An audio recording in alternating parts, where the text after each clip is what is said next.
Good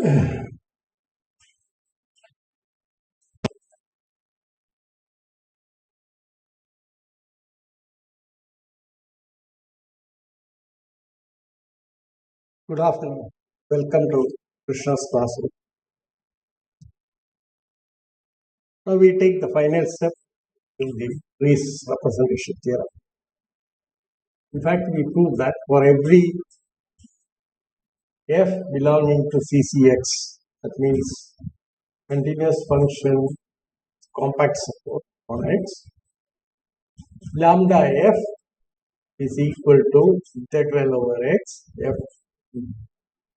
Okay. So what have we done? So we are given a lambda, a non-negative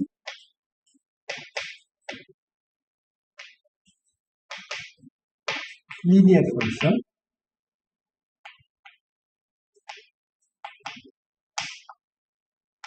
on X, where X is a locally compact Hausdorff space.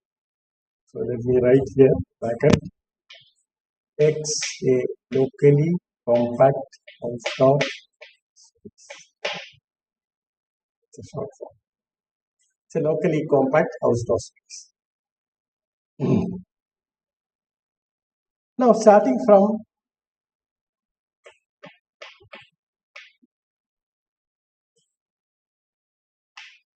lambda, we constructed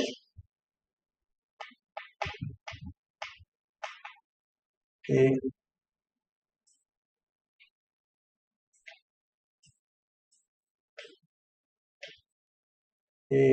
sigma algebra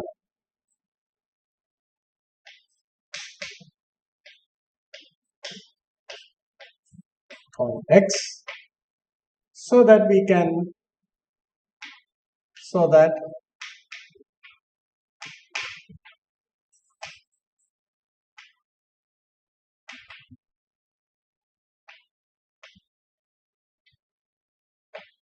measure. We defined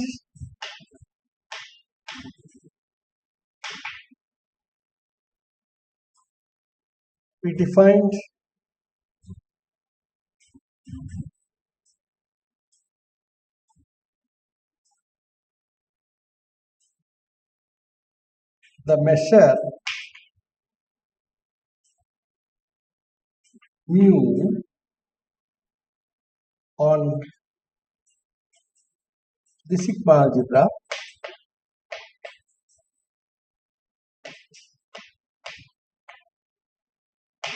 so hence we have X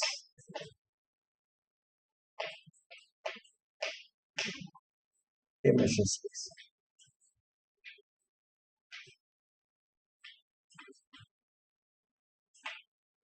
In fact, we proved that mu is uniquely determined.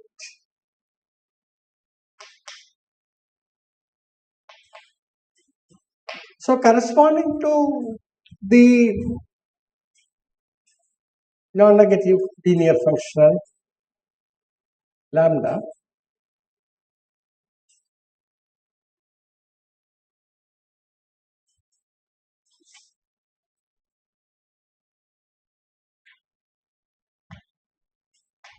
on CCX, we have constructed a uniquely determined measure on a sigma algebra M. Now this script M may not have all the subsets of X. In fact, if you recall, the process had been very long. In fact, we first proved that if such a measure exists, then it is unique. Then we started the long process of construction of the sigma algebra and the measure. So what we did was we constructed the mu function on all subsets of X. So mu was defined on, so this was the procedure. Mu was defined on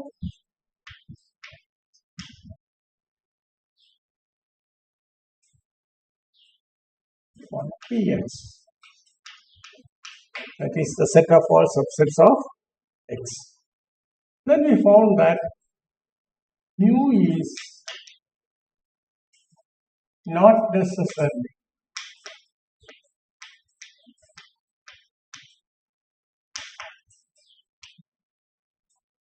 countably additive. This is the problem. So in general, mu need not be necessarily countably additive. So we isolated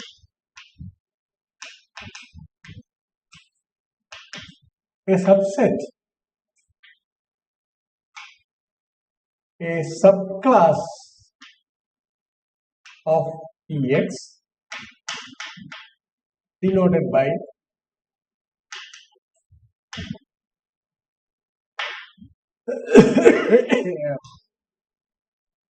with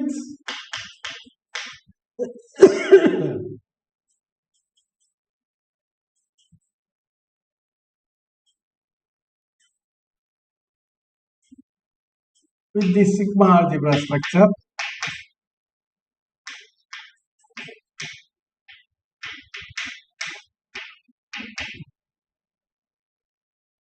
and on which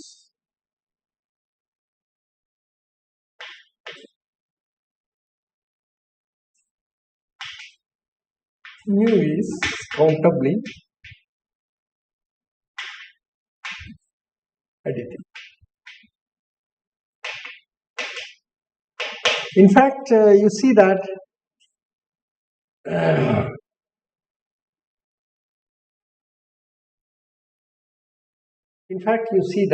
this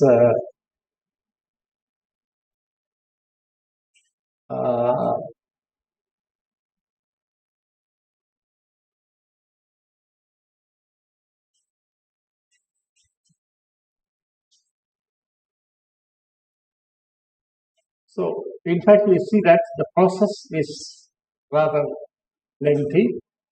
We use an intermediary called MF, which may not be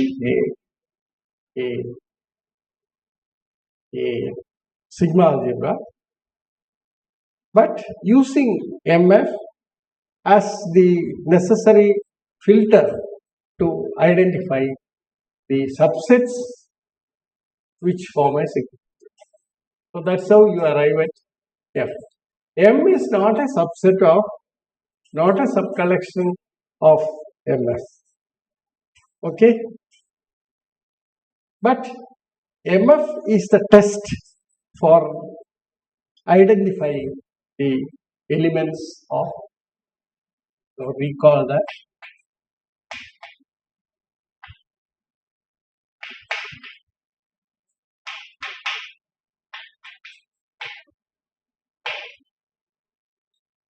the testing class of functions.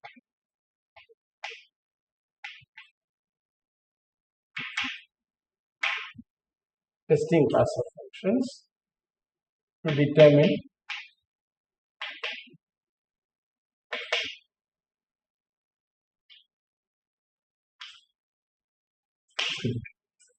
so this is the story so far. So lambda 2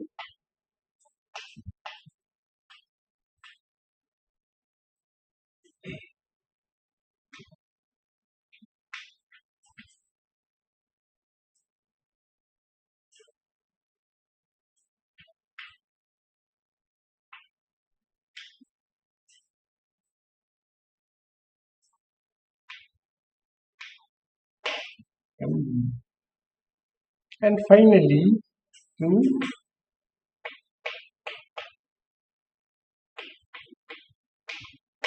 x. So this is the path we trace. In between, somewhere here MF is used as it. Okay. So having done this, now what is our objective? Our objective was, of course, motivated from our knowledge of what is called the Riemann integral and later Lebesgue integration theory. We found that an integral of this type, this integral makes sense. Okay? An integral of this type essentially determines a linear function, and which is also a non-negative linear function. Therefore, what we ask here is that, can you go through the reverse path? That means, given a linear function on CCX with which is non-negative, is it possible to construct the measure and the measurable sets on X such that lambda f is equal to integral over X f d? This was the question that we were after. And we have proved that you can construct a measure space X M mu starting from the given lambda. So that's a great achievement.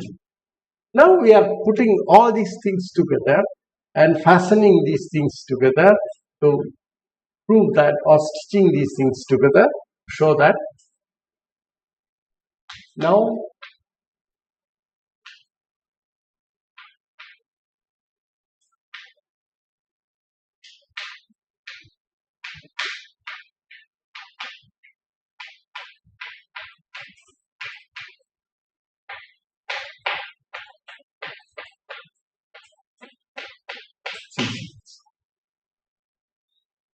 so this is the last part. So this is actually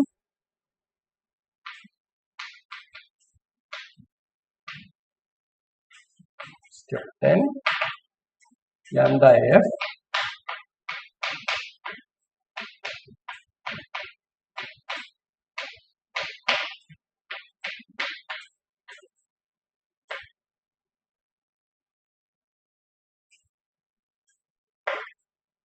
this is the final phase.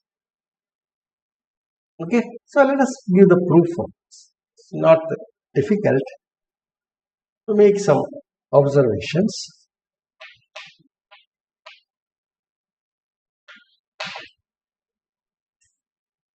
It is sufficient to prove that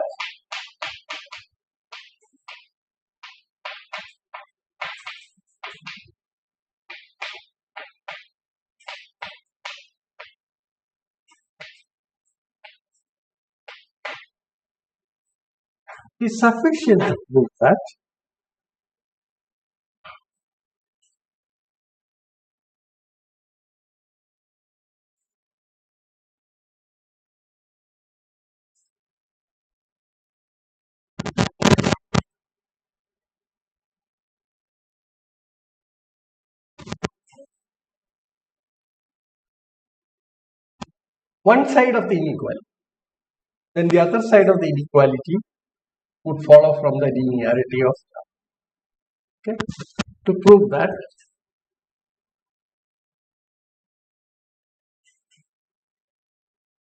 this result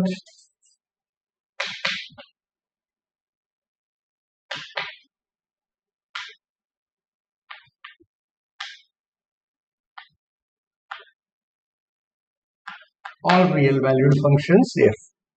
That's the first thing. Okay, that's because if you take a complex valued function, this can be split into, so if f is complex valued,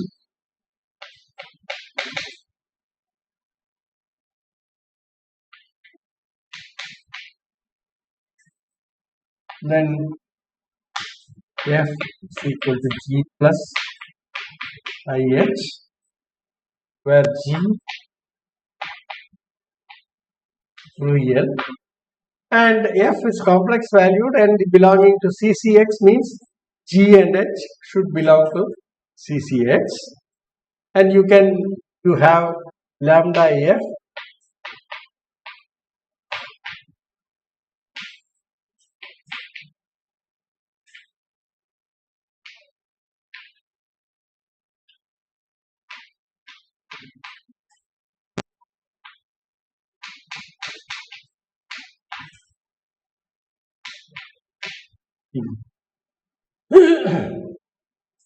which is equal to integral.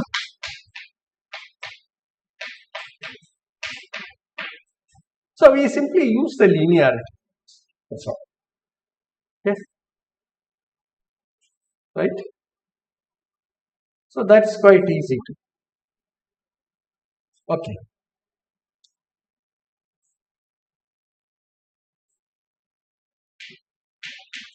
Some intermediate steps are there to finally write this down, and again some steps are. Right. It is also sufficient to prove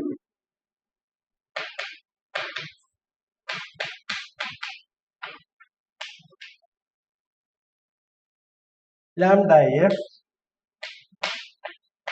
is less than or equal to integral over x f d mu for every real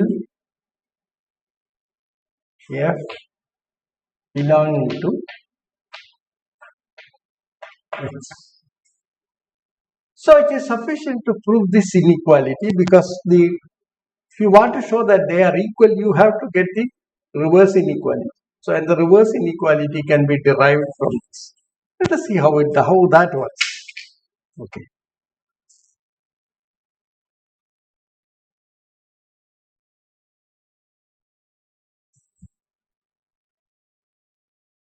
Now you see, this process is actually, we prove the theorem by reducing the problem into other problems. As if you are aware of famous book by Olia, how to solve it, to see that one of the art that always the mathematicians employ to prove a theorem is to reduce the problem to some other problem, which is possibly more simpler, or which is better known, or its solution is known. Okay, so that if you can solve the new problem, from that you can get the old problem. As we have seen the first step, it is enough to prove it for f. So from that you can get it for all complex having complex support. Now this is also, it is also sufficient to prove this. I mean, all f continuous and having complex support. Now we say that one more reduction is possible. You don't have to prove the two inequalities separately, because if you prove one of them, then the other would follow. Let us see how this. So we will give the proof for that for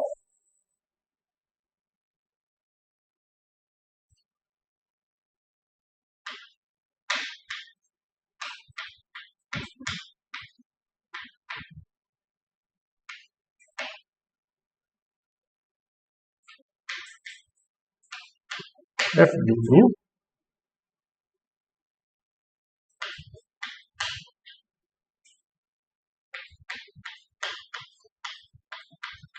CCX Then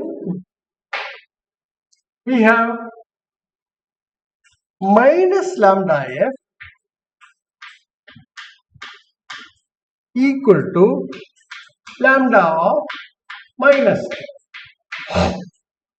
That is, we are using linearity of lambda, and this is of course less than or equal to integral over x minus f d mu. Application of this result. Okay, and what is this? This is less than or this is equal to minus integral x d. Okay. So what have you obtained? Now you see that minus lambda f is less than or equal to minus integral over x f d mu, which implies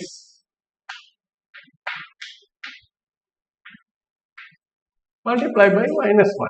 So the inequality reverses here.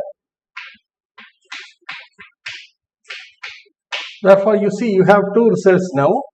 One, of course, star.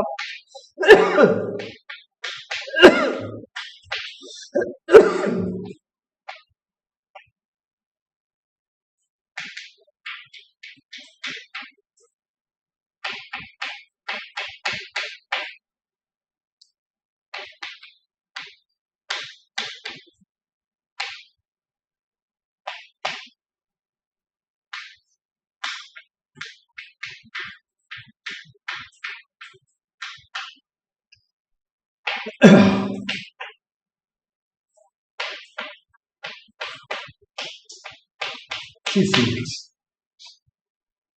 Okay, so what have we to prove? So that is, we prove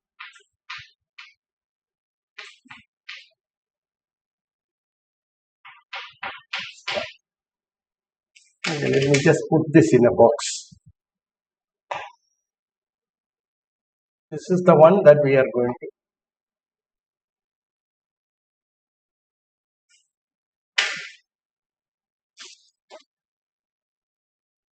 Now let us start working on.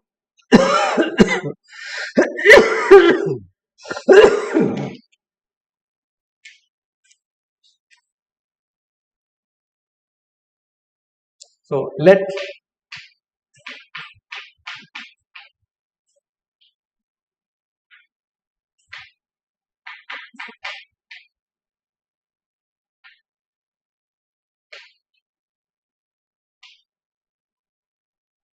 element of physics. Now you know that f is real valued, continuous, and has compact support. Therefore, let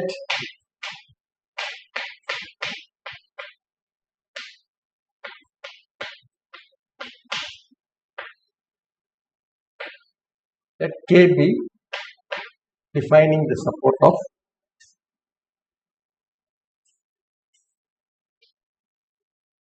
Now, if K is the support of F, then essentially the range is given by Fk. Okay. So and what happens? F is continuous. Okay. And K is compact. Therefore, it goes to it's a real valued one. So it's a map from X to the real line, and since the range is compact, now you see that it is contained in it's closed and bounded, and therefore there exists a closed bounded interval AB such that the range of F is contained in that interval. Okay.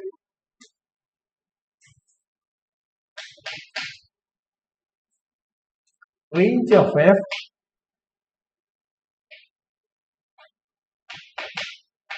bounded submit drawal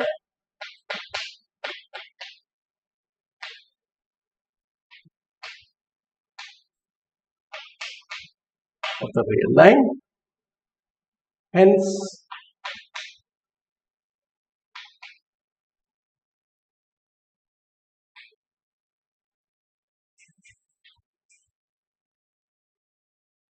is contained in some bounded interval A.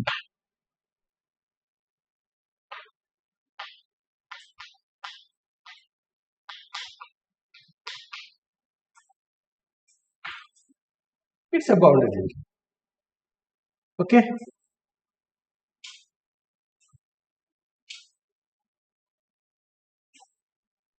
Now what we do is we fix an epsilon.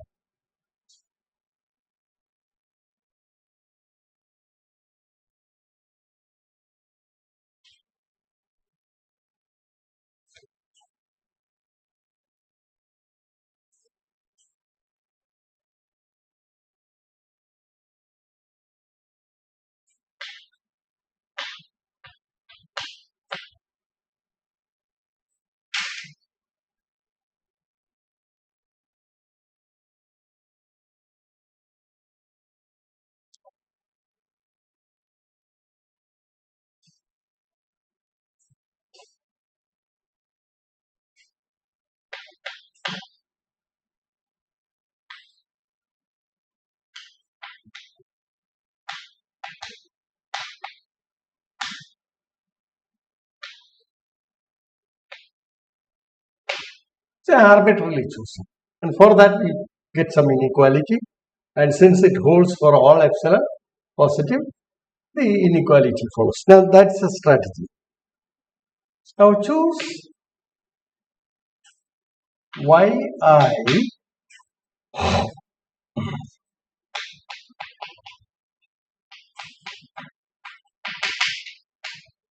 That means subdivide the interval AB into n parts. This is what you are doing.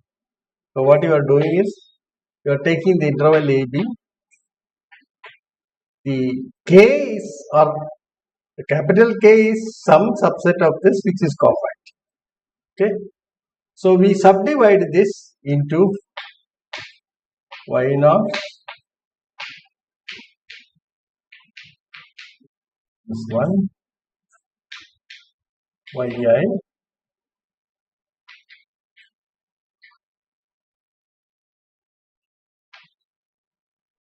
equal to y. This is a partition of this.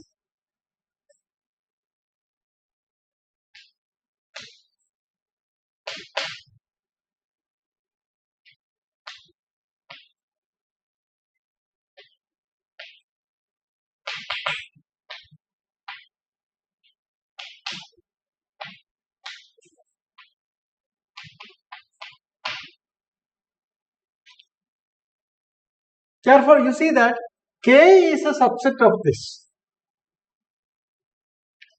K is of course compact.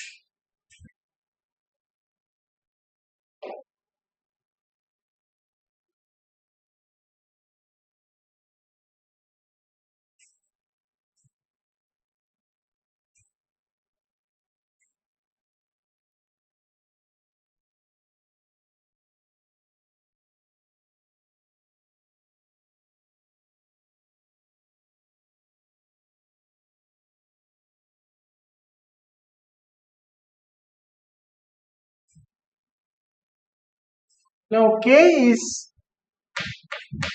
a subset of AB. K is compact.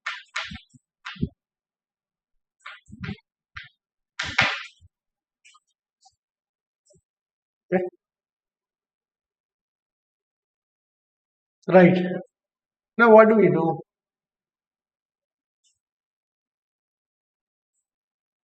We want to go back to the domain, right? The following way. What we do is define EI to be the set of all x belonging to x such that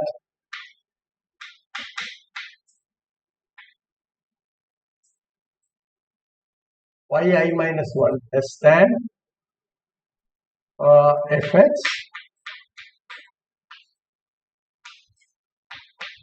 less than or equal to yi.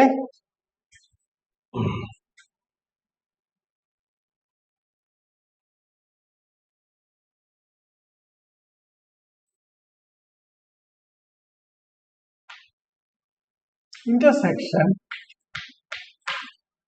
that means all those elements in the range of f which lies in the interval yi minus 1 to yi.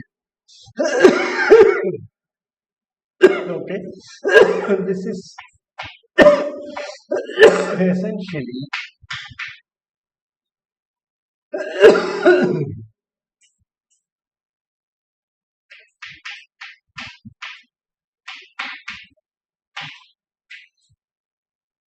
a intersection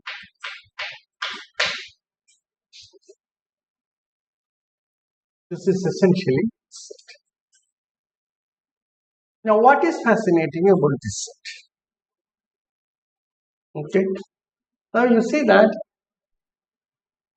f is a continuous function. Okay, therefore you see that it is measurable. Okay? I mean, these are all elements of Borel sets, right? All Borel sets are included in scriptum. Therefore, it is measurable, and mu is a measure on that. So you have this set. Okay, f inverse of yi minus 1 to yi. So see, this is a open closed interval of okay, what I wanted to say is this is a measurable subset of x and its intersection with k is a measurable subset.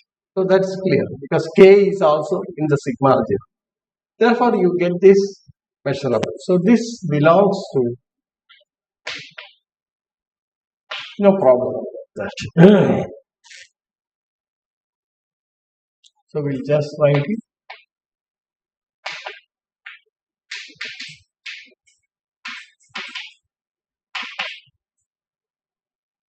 Continuous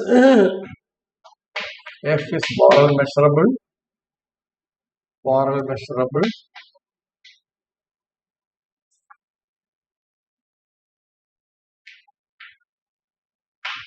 M contains all Borel sets.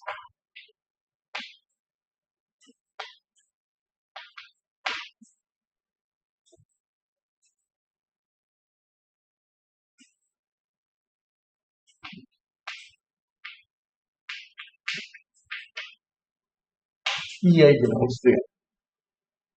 So each EI belongs to F. There is no problem. Therefore, mu of EI is well defined.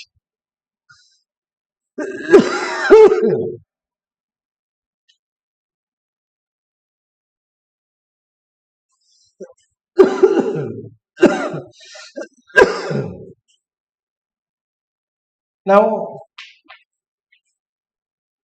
K equal to union of 1 to n, where the collection EI are disjoint. So it is K is the union of a disjoint collection of measurable sets. Okay. So what you have is you have X, right? Now what we have is K. K is the disjoint union of measurable sets.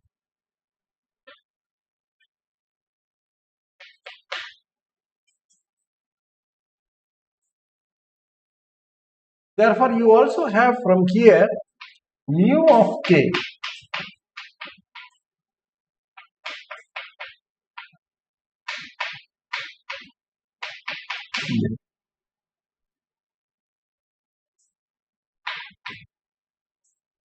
This result we shall need later, some place where we want to visit.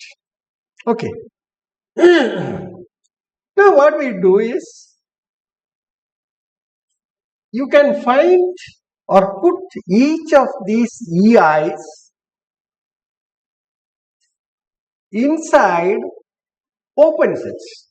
Okay. So there exists open sets.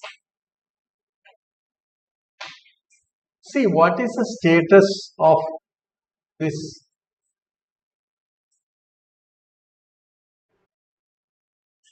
You can put each of these EIs inside open sets. There exists open sets EI such that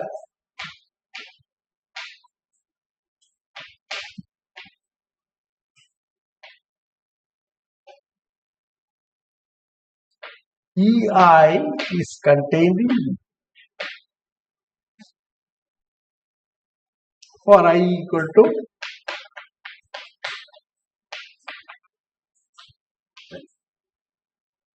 so that is it. Now what next?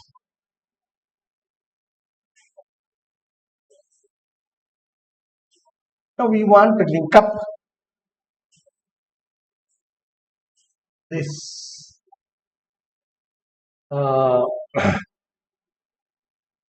all this with lambda. So what we have is this. Now not only this, VI, EI contained in VI such that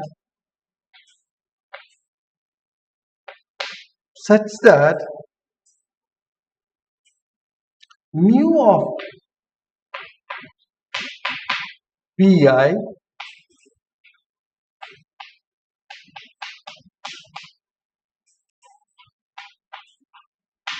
now epsilon by n is a positive number. So what this says is this. See, this is your EI. You can find a VI which is open and encloses EI such that the measure of VI is within the measure of EI plus epsilon. That means as closely as you want, you can approximate EI from outside with EI. So this is the inequality that we have. Okay, that is as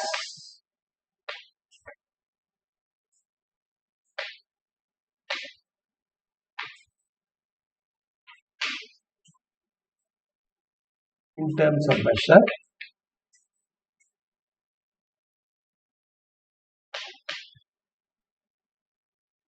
EI can be approximate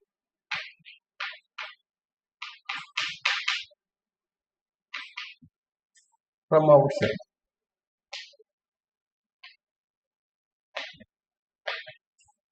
by VI. So through using open sets, you can approximate. Therefore, now what you have? You got V1, V2, etc. Here. Some overlaps naturally. Okay. So E is contained in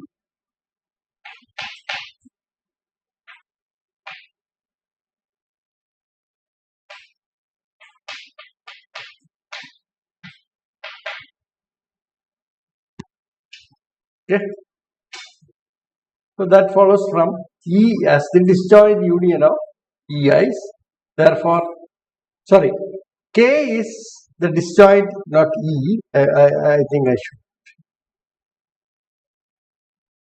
So K is the is contained in union I equal to 1 to n vi is a open. Okay, so this is the outcome of our exercise. Now what do you do? Now we have to bring this lambda into the picture. Okay, so recall how the measure was built from lambda. Okay, so we'll use that path.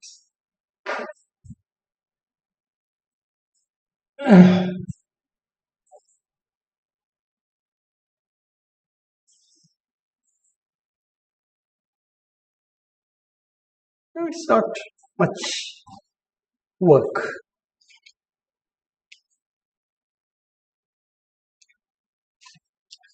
Further,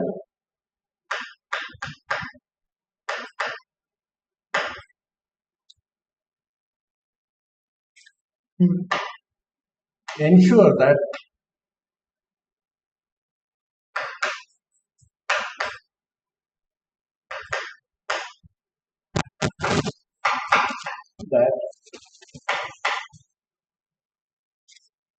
fx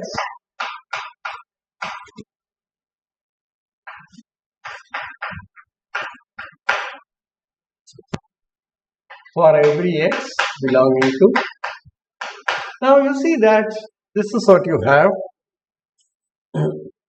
Okay. So you take EI on EI, the maximum value that f attains is this.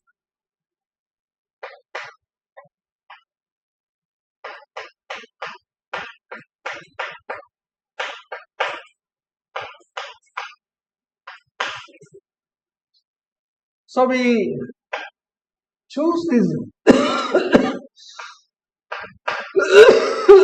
Vi such that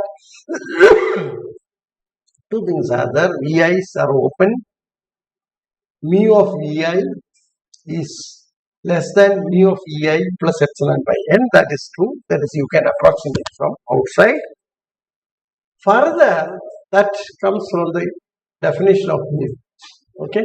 Further, we also ensure that on Vi, fx is less than yi plus epsilon.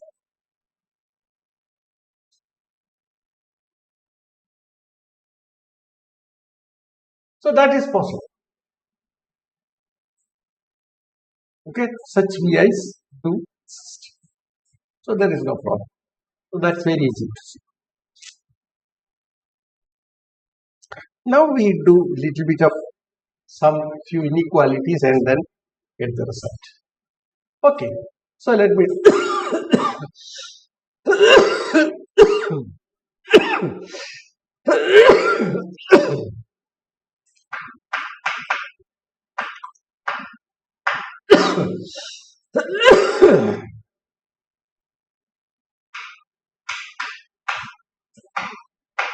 okay.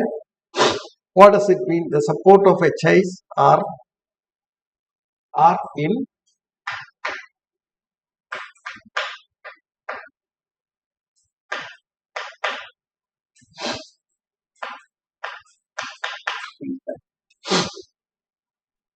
such that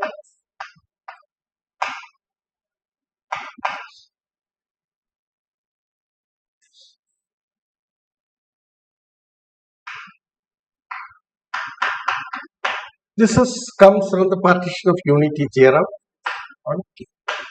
See, what you have is this the collection Vi is an open cover.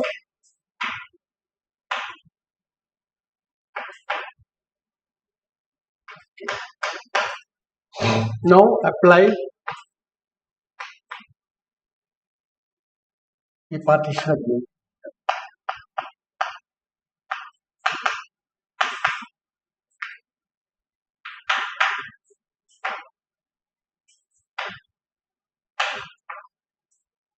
Then you have this result. So this is merely the statement of the partition of unity theorem, or the consequence of the partition of unity theorem, which we have proved earlier. Okay. Therefore, you have F equal to sigma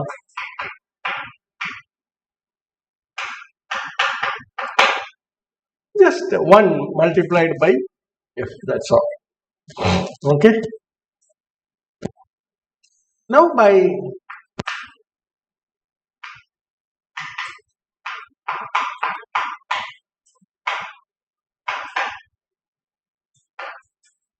theorem, we have mu k is less than or equal to lambda of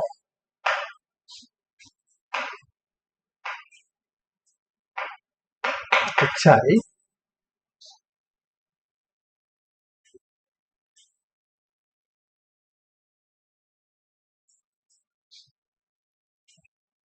sigma hi equal to 1, and this is equal to sigma of hi. Now you use this function. What is this? Is a function with a continuous function with compact support. And if you recall the definition of mu k is the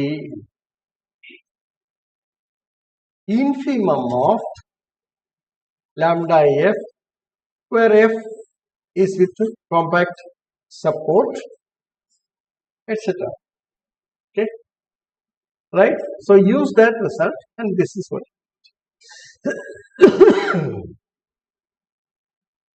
So this follows from the definition of. That is what you can see in step. Now, HIF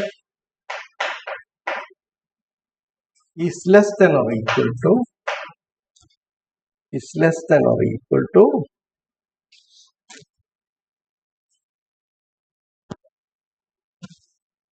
F is less than or equal to yi plus epsilon. So this is the result that we are using. Okay. So you have yi plus into hi. This is the result for I equal to. So we have used this result, this form. That is fx is less than yi plus epsilon, since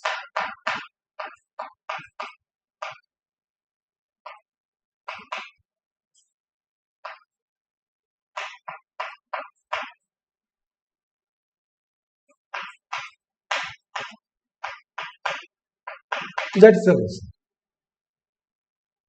Okay.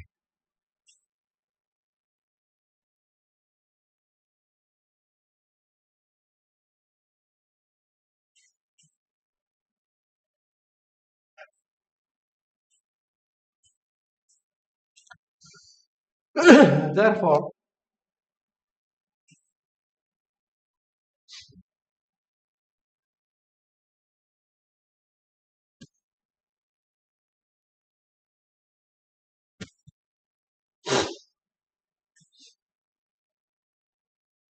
which further implies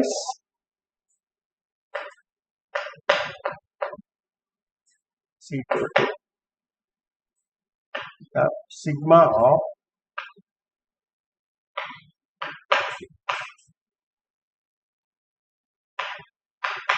I have solved one step here, because you have sigma HIF is F, that we have seen here. Sigma HIF is F, and then apply lambda on that. Lambda is linear, therefore you get this. So that has been already made use of, and this is less than or equal to. Now we use this property I equal to 1 to n yi plus epsilon on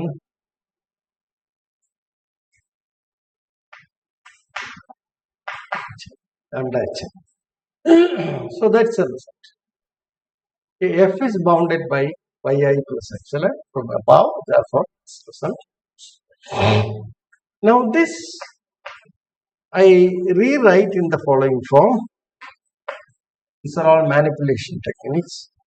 So I introduce a mod A, add and subtract. Mod A plus, you remember A is the A is the left side bound of the interval. So epsilon chi. So what have I done? I mean, this is just equality. So I have added one term and I have to subtract that. The term I have to subtract is mod A is common.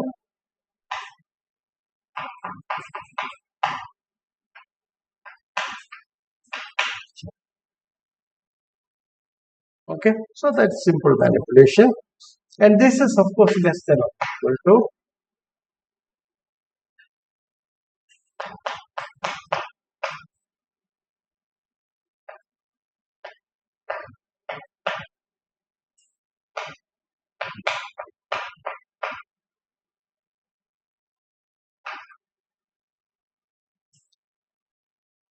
and lambda hi, we have some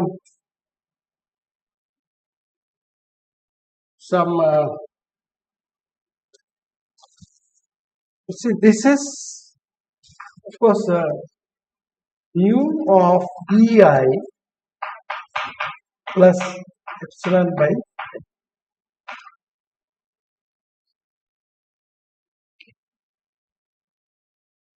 because that follows from here that mu of vi, see this comes from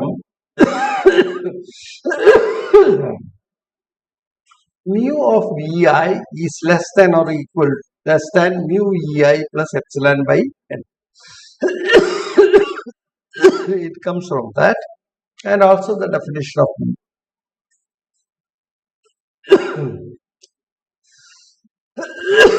The inequality takes care of this. Okay, we are getting mu ei from mu vi, okay, right? Because ei is contained in vi.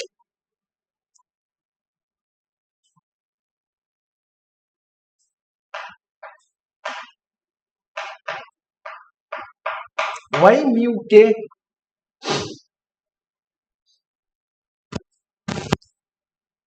See, lambda hi, see on k, sum of this is equal to sum of hi is equal to 1. Therefore, you see that eventually there is a minus sign here. Therefore, this is true. Therefore, the inequality is kept if I replace this number by of k. So you can show that mu of k is greater than or equal to this part. So that when you take minus sign, so that's a very simple observation. Now what next?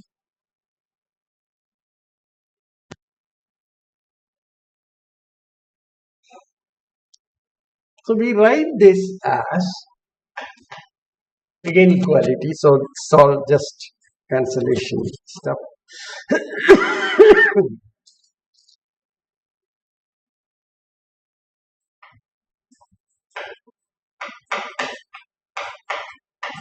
yi minus epsilon mu ei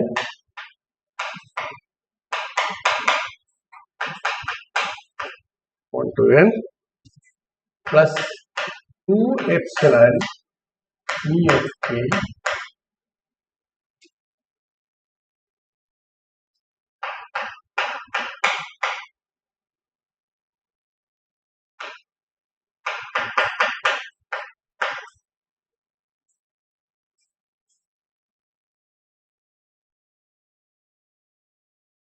yi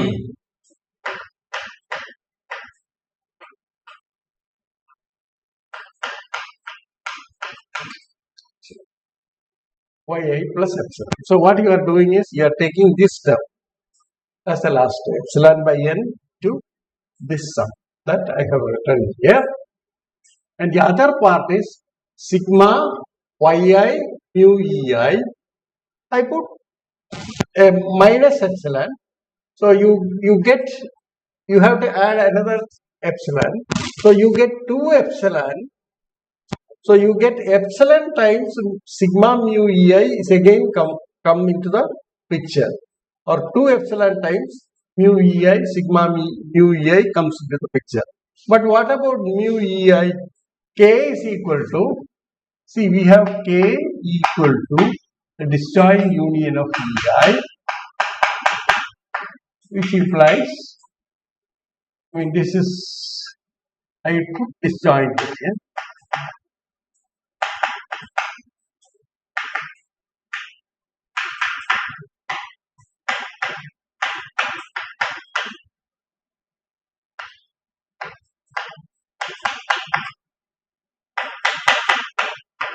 So we use this fact. So that's how you get this. So you write here, in this step you write mu k as sigma I equal to 1 to n mu ei, and then do the cancellation, you get back this. Okay, so that's simple. And this is of course less than or equal to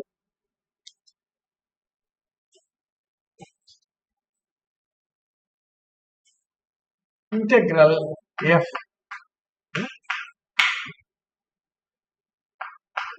because f you are approximating by step functions actually. So on ei you are taking the function to be yi. Okay, so we are approximating it from step functions. Therefore, the integral over x f d mu becomes a majorand of that. Okay, plus epsilon into, we take this term contains epsilon and this term also contains epsilon. Therefore, this is twice mu k coming from the plus mod a plus yi plus epsilon. So epsilon is a factor. Okay, so epsilon into something is the estimate that you have. So what have we obtained? We have obtained lambda f is less than or equal to integral over x f d mu plus epsilon times some fact for arbitrary choice of epsilon. So what is the outcome? So since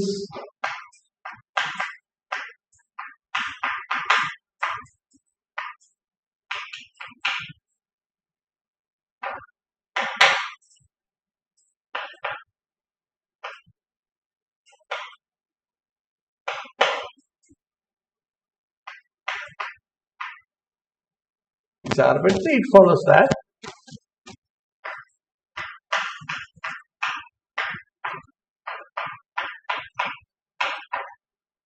so that completes the proof of our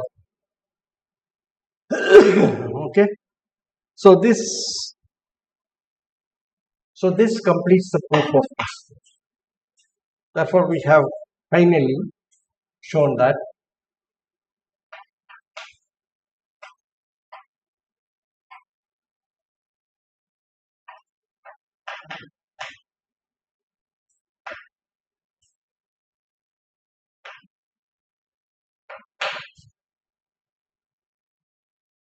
the relation between lambda and mu is given by lambda f is equal to integral over x f d mu, where f belongs to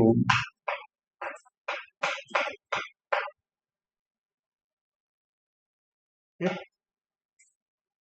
So that completes the proof of this representation. Thank you very much. So it's through a number of